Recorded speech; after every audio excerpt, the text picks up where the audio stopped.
My guest on this podcast is Joshua Tharby, a chartered tax advisor based out in Dubai, helping UK property investors minimize their tax. We talk about the budget that's just happened, the impact that will have as us as property investors, where the opportunities are within that budget, and what we should be thinking about in 2025 as the best property strategy. We also talk about the tax avoidance schemes that some people are falling foul of right now, what you need to be aware of if HMRC are coming after you. So let's jump straight into the podcast. Landlords are almost a necessary evil. All they see is, these landlords are buying houses, keeping prices high, where actually these people aren't buying houses, they don't have deposits. So actually they do need landlords. If you look at most kind of millionaires and billionaires, they have companies here, companies wherever they operate, but then they're based overseas because it just allows them to take dividends tax-free or low tax. Yeah. When it comes to building wealth, which is why a lot of people open businesses, tax is the greatest hindrance. If you have to take a dividend out and pay 40% tax on that, well, actually you've got half as much capital to go into the next deal, the next venture. Yes. Whereas if you can eliminate that tax bill by basing yourself overseas, you've got twice as much kind of power behind you to go to the next deal, and ultimately you'll accumulate wealth a lot faster than somebody who's in the UK paying tax. Josh, under this new government, we just had our first budget. There was a lot of panic building up amongst property investors about maybe even leaving the country in terms of what's happening. As a chartered tax advisor, what's your assessment and how it will impact us as property investors? Yeah, so you're certainly right there in terms of the fear mongering that was out there, the rumours, the leaks, everything that was going. It certainly looked like it was going to be the start of the end of property investing. You know, you were taxed out of it; it wasn't worth anymore. But realistically, what's happened, what's come out so far is it's not as bad as we thought it could. It's certainly not as bad as we thought it was going to be. Realistically, for property investors, it's business as usual. There's a couple of different changes that are going to impact people, but nothing that you can't overcome. And it's good news for property investors. It's green light to keep investing. So before we get into some of the nitty gritty of what's changed and what we need to be aware of, do you think some of the scaremongering that was happening was just to kind of set it up for us so we feel, actually it wasn't as bad? I mean, let's put it into perspective. It was not great, but it wasn't as bad as it could have been. Yeah, exactly that. It's the classic negotiation technique, classic sales technique, anchoring. Yes. You know, you say out there how bad it's going to be, how expensive the product is, and then when you come in with it being slightly less expensive, it seems like good value, you're happy with that. Yes. And that's exactly what the government have done here. Yes. I mean, my kind of lack of understanding, if you like, or the thing I struggle with is the government's talking about they desperately need homes. Yeah. There's 1.5 million or 1.8 million, whatever numbers you look at right now, that they're trying to create. And yet the sector that could feed and create that and fulfill that demand, property investors, developers, there's not a lot of support or love towards them. Yeah, that's often the case. It's landlords are almost a necessary evil. And certainly Labour, with their demographic of their voter base, they can't seem to be or can't even be friendly towards landlords because it's a necessary evil, but actually their voter base are very anti-landlord because of tenants. They're more tenants, and all they see is these landlords are buying houses, keeping prices high, where actually these people aren't buying houses, they don't have deposits, so actually they do need landlords. But it's often the case that they don't see that, and voter can't be seen to be supporting landlords either. Yes. So I guess one of the biggest changes that happened that will impact us directly as property investors is the stamp duty change. Yeah. So just talk us through what the change is, first of all, that they've introduced. Yeah, so the first change is the higher rate additional dwelling surcharge. So previously 3%, where you purchase a second property in your own name or a limited company, you purchase a property. It was 3% up until the day of the budget, and they changed it on the day, effective tomorrow. So there were a lot of conveyancers that were, working late nights. We had a couple of our students rushing to try and get their deals their deals through. A couple of people did. It saved them quite a few £1,000s in stamp duty. But now that 3%'s gone up to 5% for any second properties. Then there's also some changes to the thresholds from next year as well. So we've got kind of, just to give you an example. If you were to purchase a property for £200,000. Previously, as a property investor, you'd be paying about £6,000 in stamp duty. And just as a kind of a breakdown of that is when we talk about stamp duty and the surcharge, there's a standard rate and there's an additional surcharge you pay as property investors when you're buying anything other than your home, i.e. second property. That's right. So previously, because of the way the rates were prior to the budget, you'll just be paying the surcharge on that on a £200,000 property, £6,000. Okay, not too bad. And then instantly, as soon as they increase that then goes up to £10,000 on the day that changed. The day that changed. And then due to the changes in the thresholds as well, where the rate at the minute up to £250,000, you don't pay any stamp duty. Yeah. That's cut into 125 before the 2% kicks in, and then you've got the 5% additional surcharge on that as well, which means from next April it'll be about £11,000 of stamp duty on a £200,000 property. Wow. So there's quite a significant increase in that stamp duty. Yeah, it's practically doubled. Yeah. And I guess some people will see that as well. Actually, it'll put people off. And, but it's always a case of whether you view the glass as half full or half empty, because there's going to be some silver linings on that cloud as well. Yeah, absolutely. And kind of just seeing that a lot of people with the scaremongering, with everything being anti-landlord, we've had clients that are selling up because they don't want the fuss anymore. Yeah. And where people are doing that is there's still constant demand. So for people that are willing to kind of battle these storms, there's still opportunity out there. Yes. Because there's constant undersupply. Yeah, it might be a little bit more expensive with stamp duty, but you can negotiate that. You can overcome that. If you're buying a property for 20 or 30 years worth of rental income, realistically, £5,000 of extra stamp duty now isn't the be or end all. Yes, yeah. And often it'll get negotiated down, the price will get reduced anyway. And there's nothing in the budget that will stimulate the property market, that will encourage it to grow and get more buyers in the market as such. They're talking about making it easier for first-time buyers, but I can't really see where that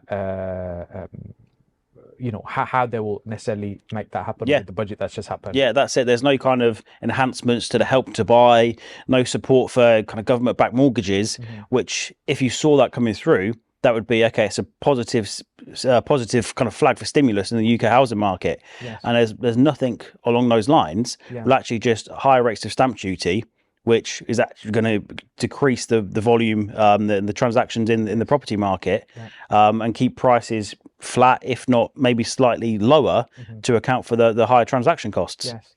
And I think the government has a big control and influence over the property market, which way it's going. I don't control it. It's ultimately the government drives what happens. So, for example, after, as we started coming out of lockdown, you had reductions in stamp duty, as well, low interest rates, 100% mortgages, or was it 95% mortgages, first-time buyers. So all these things stimulate the market, and their influence are driven by the government, and that's what drives which way the market's going. Yeah. What other changes have happened that we need to be aware of in the budget? Yeah, so another one that's going to impact property investors, especially those operating for a limited company, will be the changes to employers' national insurance.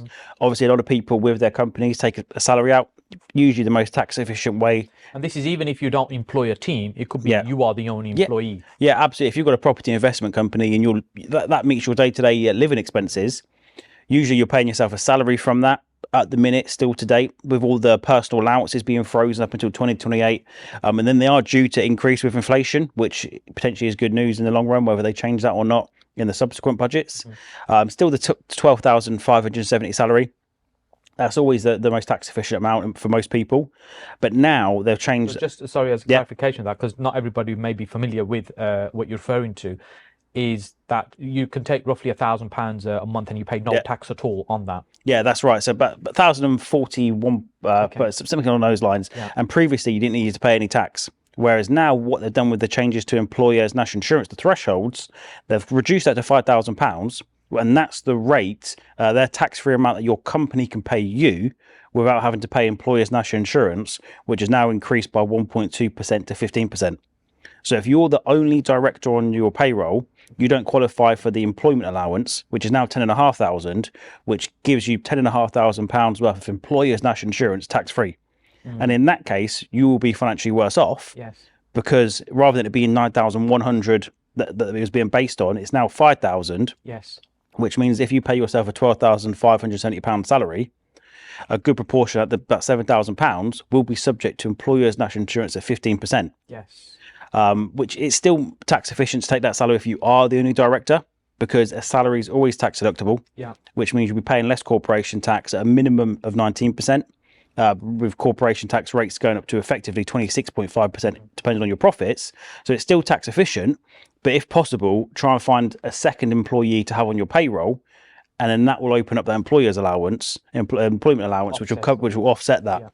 And with the your employee, Does there need to be a minimum number of hours they need to? So it could be somebody part-time, or are we talking about the hitting a certain amount of salary level for them? Yeah, somebody part-time. We always recommend paying them at least the employer's threshold, so now £5,000, just to make sure all the boxes are ticked. So if you've got a husband and wife, a partner, or even a lot of people miss this, if you've got a child, if you've got somebody who's doing, your child's at university, but they're doing some social media stuff, well, actually, £5,000 is a very reasonable salary to pay somebody to manage your Facebook and Instagram for your property company.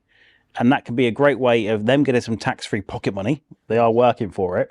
And it also saves you tax because you can now claim the employment allowance. Yeah. Can we just make a note to reduce the salary of our social media manager? Just a note for ourselves. So it's really good points there. And often when we talk about tax, a lot of people kind of glaze over it. It's not kind of exciting subject. But ultimately, it makes a big difference on how much you put in your pocket at the end of the day. Tax is the biggest expense that you pay. Yes. So ultimately, if you can focus on that and find ways to reduce it down, why wouldn't you? Yes. You've heard the phrase, your network is your net worth, and you'll also hear it in this particular podcast as well.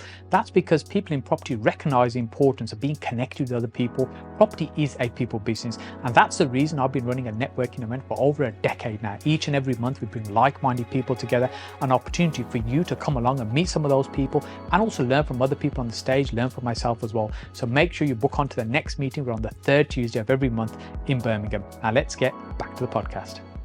Yeah, so just before we get into some of the other bits, so you travel around quite a lot. You spend a lot of time in other parts of the world. Yeah. And you're based out in Dubai, where we met recently as well when I was out there. And so what's kind of led you to that situation where you're originally from Peterborough, up in spending most of your time in Dubai, chartered tax advisor. How's that come about? Yeah. So fantastic question. Ultimately, the first time I went to Dubai on holiday, I had a fantastic time. It's a great community out there, lots of entrepreneurs. It is a great place to be, super safe, super sunny. But then ultimately, you cannot ignore, the elephant in the room, which is the tax benefits. Yes. Being in Dubai, 0% income tax compared to in the UK, effective top tax rates of 60 odd %. So that's a massive difference. Corporation tax, when I first moved out there, it was 0%. Now it's 9%. Compared to top rates of 26.5% that you'll get in the UK. So ultimately, being in Dubai is just a great way to reduce your tax. We always say to people, if you're in the UK, obviously you can do a lot to reduce your tax, but only so much. If you're making good profits, you're paying a good amount of tax. But it's only if you're in the UK. So if you relocate yourself, you can run your business from anywhere in the world.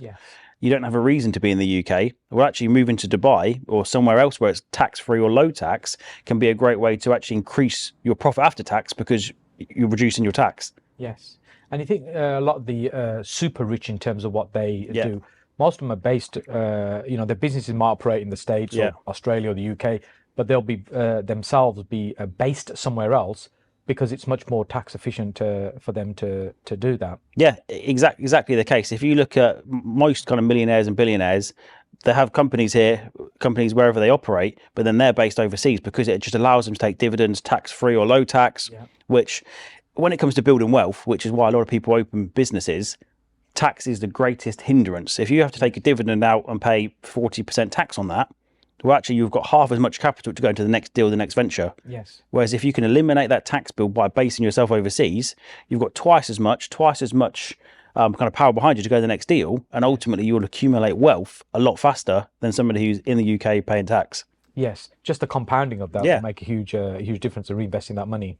Yeah, we've got clients where they've said, okay, we'll move to Dubai, but it's not a long-term play for us. We want a family in the UK, but they've committed to 5 years in Dubai with the sole intention of reinvesting those tax savings to build wealth. So if they're saving £500,000 a year in tax, okay, put that into property, stocks and shares, and they'll come back in 5 years' time with £3-4 million of liquid net worth without working any harder, any smarter, just by avoiding the UK for 5 years. Yeah, there's a number of people I know, friends and relatives that have travelled to the Middle East over the years, and it's a case I'm just going there for a few years.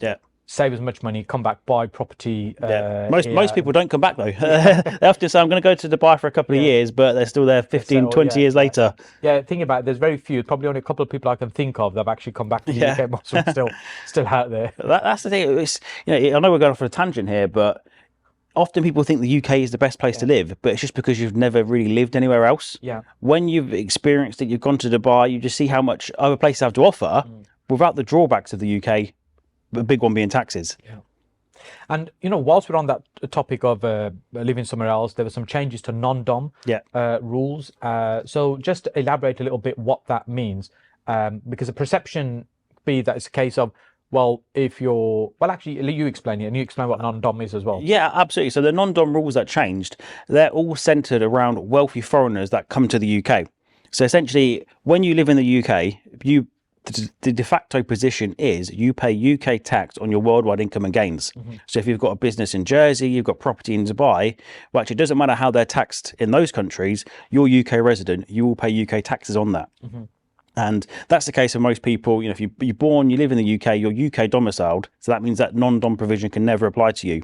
And it's solely aimed at, Chinese, Arabs, these wealthy people that have got significant overseas income, but they wanted them to come to the UK. They want them to buy expensive London properties, send their kids to expensive private schools, and ultimately contribute towards the UK economy. And what that non-dom provision allowed them to do is, up to certain limits, exempt their foreign income. So it said that as long as you don't bring your overseas income to the UK and spend it, we won't tax it, which is pretty fair. And after a couple of years, it got to the case where, I think if you've been in the UK for 7 years consecutively, you actually had to pay a £90,000 flat rate tax to be able to use that scheme. So they were still contributing significant amounts, but for a wealthy Arab who's making £10 million a year, that 90,000 is a fair fee to pay for being in the UK. But then they've scrapped that entirely. So essentially, anybody who's a non-dom who lives in the UK will have to pay worldwide tax on their worldwide income and gains. Yes. And so firstly, do you think that starts putting off wealthy people coming to the UK in the first place, and they're starting to consider other places? Yeah, absolutely. 100% they'll be relocating. And I'll say a statistic that actually these expats, they contribute £3 billion to the UK economy, even though they don't pay these taxes on these overseas income, just because they are wealthy expats. So that means they're spending money here, they have assets here, staff here. They don't use the NHS, they go for private healthcare. Their kids don't go to the free public state schools, they go to, Harrow and Eton, where it's all paid for. So actually, you've got these wealthy expats who, they don't necessarily pay tax here, but they also don't take anything from the public revenue as well. They buy expensive houses, pay stamp duty, staff here. Their kids don't go to school, or they go to private school. So actually, they might not be giving so much directly, but they weren't taking anything. So that overall, they were a net positive to the economy. Yes. We were talking about stamp duty earlier on. We were talking about the two levels, the standard and the surcharge. But actually, if they're an international buyer, they pay another layer on top of that. Another 2% surcharge for the non-resident stamp duty as well. Yes. And so when you're looking at super prime property in London, 10, 20, 30 million pound stuff, you can see stuff like that starting to slow down then. Because the demand will start slipping away for that. People are going to start thinking twice. Even over the past couple of years, I think property prices in London have definitely fallen, if not flat. There certainly hasn't been huge capital growth like you used to see in London at all since they introduced the higher rate, since the wealthy Russians weren't allowed to buy property in London anymore as well. So London, and where you do get that super prime, has definitely been hit from all of these tax measures, which ultimately have slowed down the property market, and as a result, the government policy hasn't worked as they wanted to, because these wealthy people, they don't want to pay these extra taxes, so they're just not buying it. And as a result, everybody in London is suffering with no capital appreciation. Because it has a trickle down effect. And in terms of non-dom we were talking about, the other way around is when people leave the UK to base themselves somewhere else, although they're British nationals, so that they don't have to pay tax in the UK. So in that Firstly, case, how does that work? And secondly, has that been impacted? So that's where a lot of people get confused between non-dom and non-resident. Essentially, if you've got a British passport and your intention is it almost gets as morbid to say as, where do you want to be buried? And if that's in the UK, you're a UK domicile. And what that would mean is all of your worldwide assets, when you do die, will usually be subject to UK inheritance tax. It's incredibly difficult to lose your UK domicile. You have to go as far to don't really have any businesses here, show to HMRC you've got family and friends in this new country, you need citizenship or kind of an indefinite right to remain. In some of the cases, it's even, have you got a graveyard plot reserved, just to go and show that you've really cut ties, and that will save you inheritance tax. But for residents, all that relates to is your income tax and capital gains tax. And that's basically where you are located during that year. So you could go to Dubai next year be non-resident for that year, for most of your income, capital gains tax, you shouldn't need to pay any. Yes. And then you could come back and kind of, you can get complicated, but that's the difference. Residence is where do you physically live for that tax year, relates to income tax, capital gains. Domicile is where do you call home? Yes. Where do you plan on literally being buried? And that's relevant for inheritance tax. Yes. And in the budget, I know you mentioned, has it been impacted? Not at all. Yes, because there was talk of non-dom, but that's really the international people being based in the UK and how they're being taxed. Everybody listening to this is probably a UK domiciled. Yes. Because you're born in the UK passport. Yes. So it's literally the other way around. Yeah. And the idea of living somewhere like Dubai, but operating your businesses and property business specifically in the UK, how could that work and still be viable for somebody? Yeah, so even with property, it's still possible. The downside with property is because it's located in the UK, it's always taxable in the UK. It's a physical asset here. Yeah. You can't pick it up and move it anywhere. Exactly. And because of that, the UK tax authorities, rightly so, they should tax it. It's in the UK. That's where it benefits from everything. So they do tax it in the UK. But if you've got properties in a limited company, of course, you take money out, you pay income tax on dividends. So the first tax that you could save by relocating overseas will be income tax. Yes. If you live in Dubai, you pay 0% income tax on your dividends, compared to up to 39.35% here. And then also what you can do as well to reduce your corporation tax is for the work that you actually do managing your business, you can pay yourself a genuine market rate salary. So if you were to employ a property manager to deal with all the tenants, to deal with the refinancing, running the business, for a decent sized portfolio, if you've kind of got 50k a month rent roll, that could easily be almost six figures that you'll be paying for somebody to manage that business, and you can pay yourself that salary whilst you're in Dubai, tax free. That would then reduce your corporation tax, profits for corporation tax in the UK, and it's just another way to get some more money out tax free. Yes, and if you're based somewhere like Dubai, where there's a zero income tax, even though there might be corporation tax, your salaries could be very high to reduce the profits in the business, to reduce your corporation tax, and have a zero tax salary. Yeah, that's right. It's a case of with the salary, you can't go too high. It's got to be, you've got to be able to justify it, because anything where HMRC could come along, they've got the business in the UK still. If they saw that you were taking 100% management charge, 100% salary, that just conveniently equals your profits. There's a hang on a minute.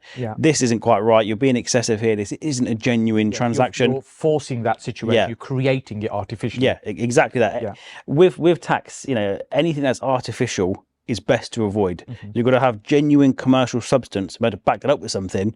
If you want to make sure that you're not operating in a grey area, and if HMRC ever do come knocking, you can sleep peacefully at night. Yes. So one of the big changes that's happened in tax is Section 24 and just a very small chance somebody's not familiar with what that is. It's having to pay effectively tax on your turnover in the most simplistic form of your rent rather than on profits. And so the route around that has been, well, actually, if they're inside a company, then that doesn't apply necessarily. So a few questions around that. There's been many people that have been kind of transitioning through various schemes, I kind of hesitantly say. And there's been some backlash against that as well right now. So first question is it possible legally still to do that? And secondly, what do you think has gone wrong for the people that have ended up in this situation where it's backfired? So I guess is it still possible to legally do this? Yes, it absolutely is. And what we're talking about is the transition. Maybe explain that, because not everybody may be familiar. Many people will, but some won't be. So at the minute, for the best option for people that have got property in their own name who want to put it into a limited company is to incorporate it, put it into a limited company wrapper. And the best way of doing that still at the minute is the partnership incorporation route, which is where if you've got a husband and wife property portfolio between them, to kind of cut long story short, is if you operate that as a partnership, you can put all of your property portfolio into a limited company with no capital gains tax and no stamp duty. Because that's the challenge normally. It's the case, well, if I shift it over to another entity, well, you've got to pay capital gains tax on the gain that's happened, and you've got to pay stamp duty on the purchase into the company. That's right. And you've done that and you haven't sold it, so you've not got any money to meet this capital gains tax bill or the stamp duty. So that's the issue, and the partnership incorporation is how you overcome that at the moment in the tax world. And in terms of kind of what's gone wrong for people doing that, I guess it touches on what I mentioned a minute ago about the artificial side of things, and that's what went wrong. I know there's quite a few different people that were selling this. Property 118 was one of the big ones that have been impacted, notified by HMRC that it's a tax avoidance scheme. And the reason that happened to them is because of the artificial steps that they were putting into things to try and secure an inflated tax advantage. They were kind of doing things like taking temporary bridging loans, but that the funds never touched the client's accounts, just to try and increase directors' loan accounts on incorporation. Different kind of trust. They were separating legal and beneficial ownership so they didn't need to refinance. And because they were trying to almost have, in tax, you can never fully have your cake and eat it. But that's what these guys were doing.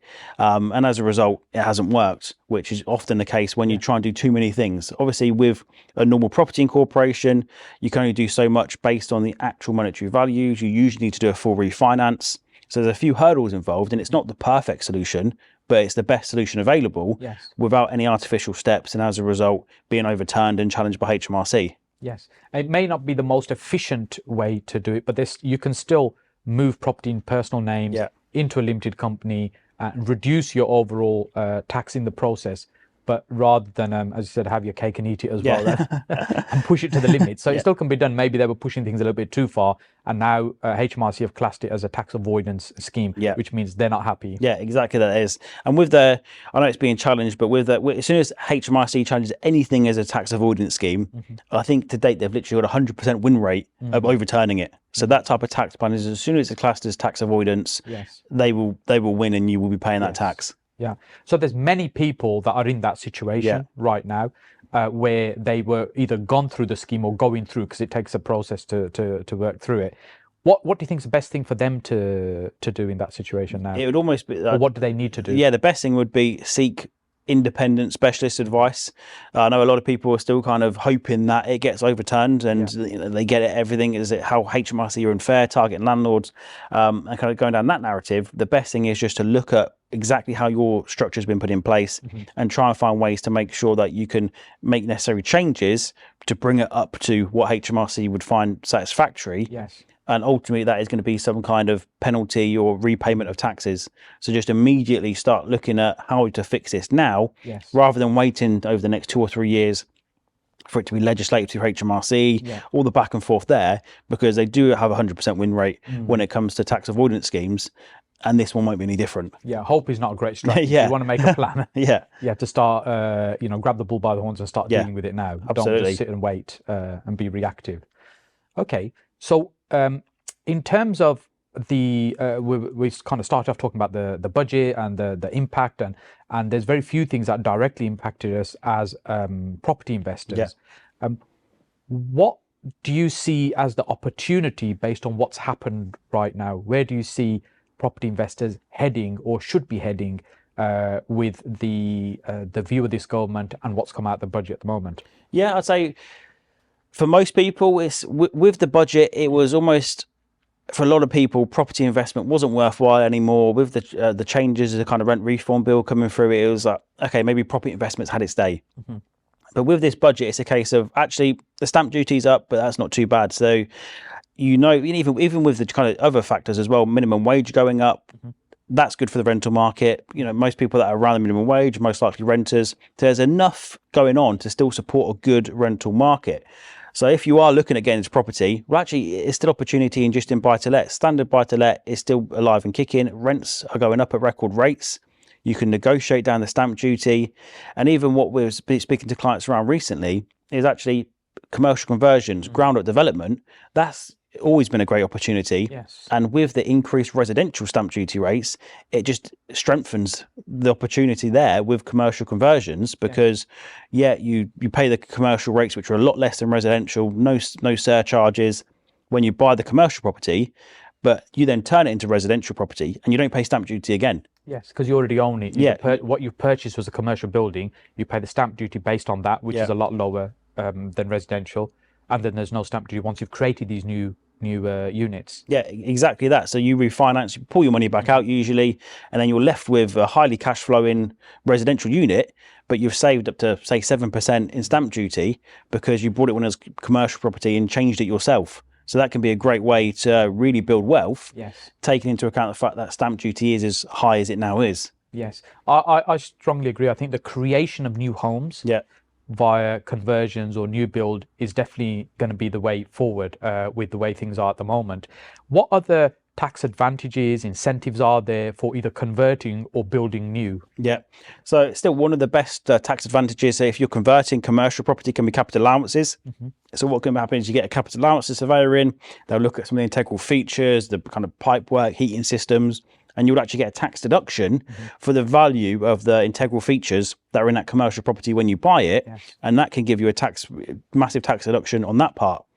And even now for building or even refurbishing homes as well. So I know we've got the EPC regulations coming in. There's a lot of grants going around there to bring homes up to that C rating, potential new boilers, energy efficiencies.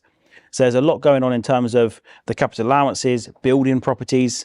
There are quite a few reliefs available. A good one that a lot of people don't know about is the land remediation relief. Yeah. So when you're converting properties with or sites with Japanese knotweed, asbestos, some Form of contamination on the land. even petrol stations, you actually get 150% of the expenditure as a tax deduction, and that's a massive one for developers. And VAT as well. I've just touched on VAT. VAT. Yeah, it's so many. Yeah. VAT. So when it comes to building property, well, actually, if you're building it to sell on, which you can do, so as long as you've got two different entities, you grant a sublease between the two, a good accountant, tax advisor can help you with that. You can actually reclaim all of the VAT when you build a property. Yes. Or if you convert a commercial property, usually it's the 5% VAT if you want to retain it in one entity, or it can be possible to actually pay the 5% and reclaim that as well, depending on the setup you've got. Yes.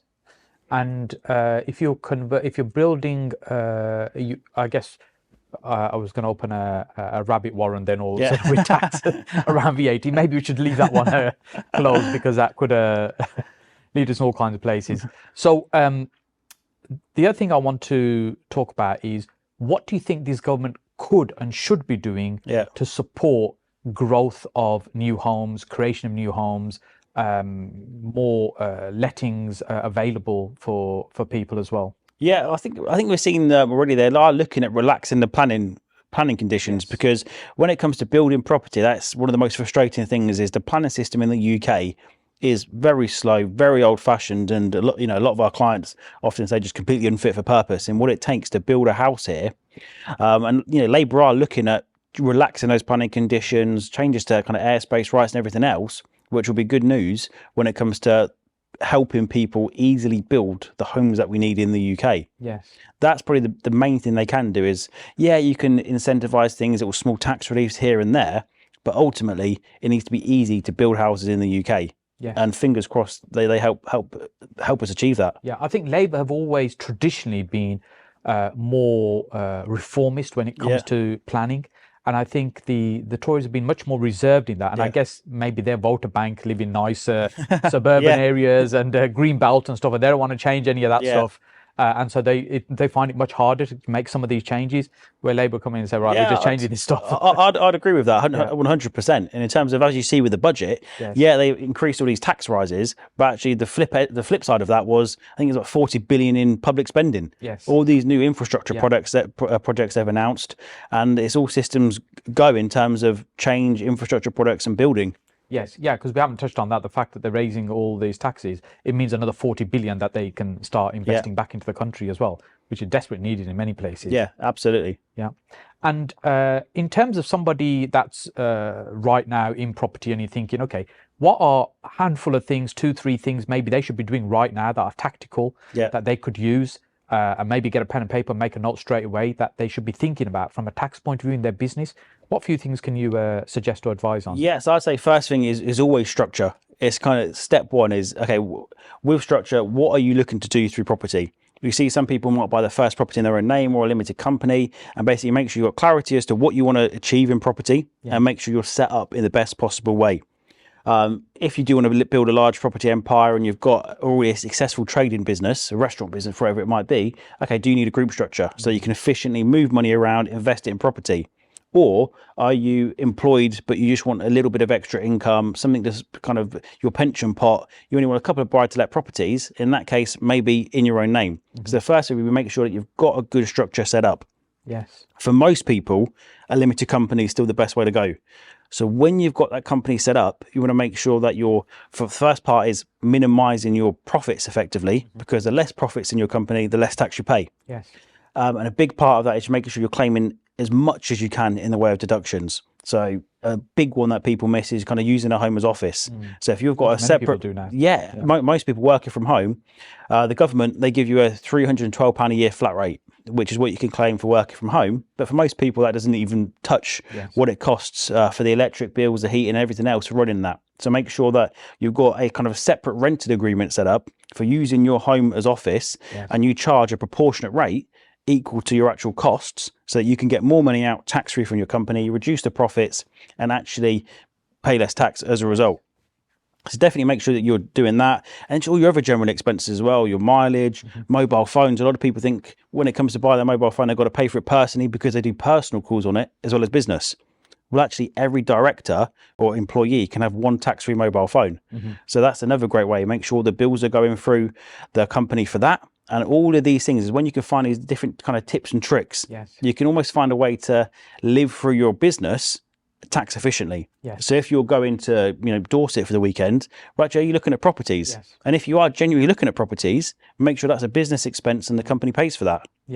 And these are completely legitimate. It's not little loopholes and things we're talking about. These are things that are available to you that you can tap into, but many people don't. Yeah, absolutely. And I know we touched on it earlier. Another one people miss is paying your children through the business. So if you're doing a refurb and they're in there stripping wallpaper, and they also want some pocket money to go out on the weekend, make sure that you're recording that as a business expense for the work that they're doing. And there's so many little things like this. And I guess people tend not to really think about the tax. They're more focused on, you need to get that next deal, get that rent to rent and other bits and pieces. What do you think is the right time to sit down and talk to somebody about the advice around how the business is going to work? Is it a case of go and do a few deals first and then, or is it a case actually you need to get this in place before you start? Yeah, I'd say initially just have a chat with a good tax advisor or a really good tax focused accountant from the get-go, just to make sure that you are, dotting the I's, crossing the T's in terms of the structure, making sure that you are setting yourself up for success. Building a house, you need strong foundations. It's no different to building a property empire when it comes to tax. So definitely make sure you've got some initial consultation as soon as you get started. And then as long as you've got that plan, it shouldn't really change too much unless there's some crazy tax changes for a couple of years in terms of what you're looking to achieve. And then for our clients, we always say that if it's a new client, as soon as they join us, we'll have an initial deep dive, fully understand where they want to get to and give them that tax strategy as to what they need to do, where's the money coming from, how we're reducing the taxes. And then on an ongoing basis, usually about 2 or 3 months before their year end for their accounts or the tax year. So you've still got enough time to make any changes before the end of the tax year when it's too late. That's the thing we see a lot of people in the accounting space do wrong, is their accountant will just ask you for bank statements at the end of the year once it's too late. After the event. And after the event is after the time to change things. And as a result, you're paying too much tax. That's a really important point that you make there. And I just want to emphasize that during the tax year, you can make adjustments in what it will look like at the end of the year. But once that year's wrapped up and it's finished, and you move into the next year, and 2 months later, you're handing all the paperwork to your accountant, 6 months later, you've got a set of accounts that happened a year ago. It's all too late to do anything. That's it. You can't go back in time. For most things in tax, you can't go back. So it's all as a case of you make sure that you fully know what you're doing during the year, work with your accountant, get a good projection of your profits and your tax bill. Okay, can we do a pension contribution? Can we buy a new company car? Can we refit the office? Trying to find ways to bring that tax bill down rather than leaving it to next year. And you just often, 9 people out of 10 probably say, my accountant just gives me a tax bill with 2 weeks to pay it. And I don't really understand what's happened here. And often it's a case they haven't allocated the money to pay the tax. Scratch around trying to find the money. So the planning of this is super important. I agree.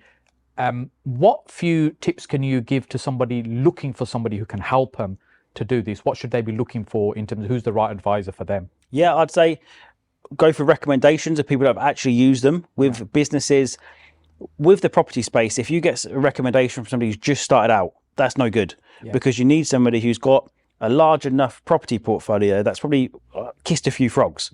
Somebody like yourself, you've probably been through a couple of accountants and you know exactly what's good and what's bad. Rather than somebody who's just started out and said, okay, this guy posts some good stuff on Instagram, which I do, but you also need to have it backed up by people that have been working with them for a number of years. So definitely recommendations from experienced professionals. Make sure that they are a specialist in what you're doing. If you're doing e-commerce, online sales, actually that accountant isn't going to know all about property, the VAT, the stamp duty, the kind of remediation relief. They won't be able to identify the same opportunities. So you probably might need 2 accountants if you are in different sectors, one for property, one for your own trading business. And then other than that, it's just basically make sure that you do like them, because you need to speak to your accountant as often as possible. So if it's somebody who your accountant is kind of a bit sheepish, a bit hesitant to talk, they're not going to be able to give you that great advice, because you will find it burdensome and you won't want to talk to them. Whereas if you can pick up a phone to your accountant and just have a chat with them about your business, about what's going on, then off the back of that, they can identify tax opportunities for them. Yeah. So I'd definitely say they're the main 3 things to focus on. Yeah, there's so many times I hear people struggling with their accountant, where they said, I want to do this, but the accountant won't listen, they're not interested, or they're saying, no, you just can't. And other people are saying you can. And it is having that important relationship and understanding. If the accountant, for example, has said something, it doesn't mean necessarily they're right or wrong, but understanding why they've reached that decision, that conclusion, is going to help you. But if you don't have that dialogue with them, or you struggle to have that conversation, I think that's the thing that we hear is a lot of accountants just say no, and some of that is a lot of accountants are old school. They play things exactly by HMRC's book. They don't want to take any risks where. No, any risk, but they don't want to just be aggressive. They just literally, okay, wherever HMRC says go, these are the guidelines. I can confirm it in this bit of HMRC's website. So that's as far as I'm happy to do things. Whereas what we do is we don't push the boundaries, but we do as much as we can. So in terms of completely operating within the acceptable parameters of the tax planning world, but just make sure that we are doing as much as possible. So we're working for the client, not for HMRC. And that's where a lot of the kind of, grey-haired old school accountants, that's the rules they play by HMRC's rule book. And you need to make sure you get an accountant who's actually on your side. And if you say, okay, I do want to go on this business trip, I might take a little bit here and there, that they explain to you the risks. If HMRC challenge this, they might say that actually you've not done enough to substantiate this as a genuine business trip. And you explain that to the client, they're happy with the risk. And that's the client can then make the decision. Rather than just saying yes or no and not understanding why that is. That's what we. If there's any risk or there's any grey area, we explain that to the client, and ultimately it's their tax bill, so it's their risk. Whereas most accountants would just say no, and then that's it. No, you can't do that. Sorry. Yes, Josh, I find this topic fascinating, and the more that you talk about it, the more you realise, the less you know. About the importance of having the right person on board, and. What the kind of things you can do to help people? How can you support people in this space? So in terms of what we do, so anything, we always say we look after the nuts and bolts and nitty gritty. So most people, you need your accounts and tax return done. That's fine, we can do that. That's the easy part, effectively. And then we also work with clients to actually achieve their goals whilst reducing tax at the same time. Build wealth, reducing tax. Reducing tax is the fastest way of building wealth, because it just gives you so much more to reinvest and compound. So we work with people to make sure they are truly paying the least amount of tax possible whilst we handle all the accounts as well. So anything tax and accounting is what we can do for people. And also people looking to relocate to other jurisdictions and stuff as well. That's something you're supporting, not necessarily just in Dubai, it could be other places as well. Exactly that. Helping people leave the UK, minimise taxes in the UK and do it the right way. Josh, what's the best way for people to reach out to you, connect with you? The best place. So Joshua Tharby, pretty much everywhere: Instagram, Facebook, YouTube, X, TikTok. Just Joshua Tharby anywhere. Excellent. We'll link those up in the description as well. And you put great content out on a YouTube channel as well. Fantastic. So I encourage people to go and have a look at that as well. So thank you so much for spending some time with us today in a wet Birmingham. Not quite the same as Dubai. But thanks so much. Absolute pleasure. Appreciated. Thank you. Thank you.